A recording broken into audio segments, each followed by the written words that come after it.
È il momento clou dei bambini del mondo, dalla Valle dei Templi, la passeggiata della pace e della fraternità, il simbolo del Festival dei Bambini del Mondo, la comunione tra i popoli.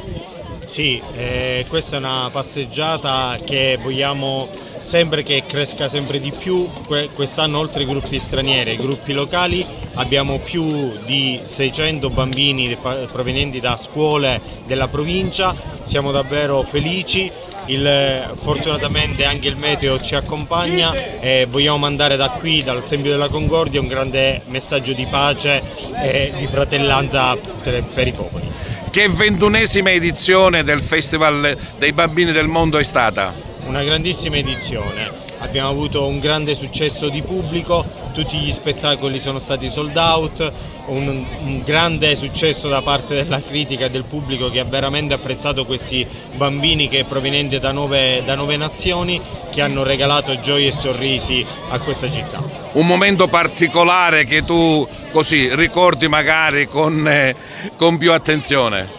Le cose più particolari, oltre naturalmente ai momenti degli spettacoli, sono i giochi, i girotondi che fanno i gruppi dietro le quinte. Quelle sono le cose che ci danno più gioia. Amicizia, quindi condivisione e la nascita anche di nuovi accordi, di nuove simpatie. So che molti gruppi internazionali hanno invitato i gruppi agrigentini a partecipare ai loro festival. Sì, è proprio questo scambio, questa commistione naturalmente tra i vari gruppi. I presidenti si sono scambiati email, numeri telefonici e tutto proprio per invitarsi anche loro nei loro festival, e domani ci sarà anche un gemellaggio tra due gruppi e un gruppo di Favara, proprio a testimoniare ancora di più questa commissione tra i vari gruppi. Quindi un trampolino di lancio per la mega festa ai bambini del mondo di Agrigento, capitale della cultura 2025. Sì, ci stiamo già preparando. Nei social stanno arrivando al festival tantissime richieste di partecipazione per il prossimo anno. Avremo sicuramente delle difficoltà a scegliere i gruppi, però Bene. Siamo felici così. Grazie. I bambini del mondo salutano tutti. I bambini del mondo, via e mandorle in fiore. Sì, siamo quasi al culmine della festa, oggi è il penultimo giorno.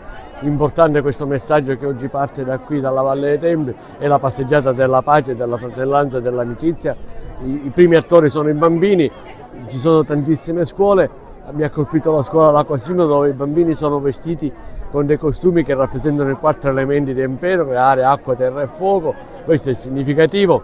Io penso che quello che sta succedendo ad Agrigento è meraviglioso, è una manifestazione stupenda, molto sentita, tanta economia è arrivata ad Agrigento e questo sono anche contento dei miei concittadini, per tutti i commercianti e tutti gli esercenti che naturalmente hanno questa unica attività.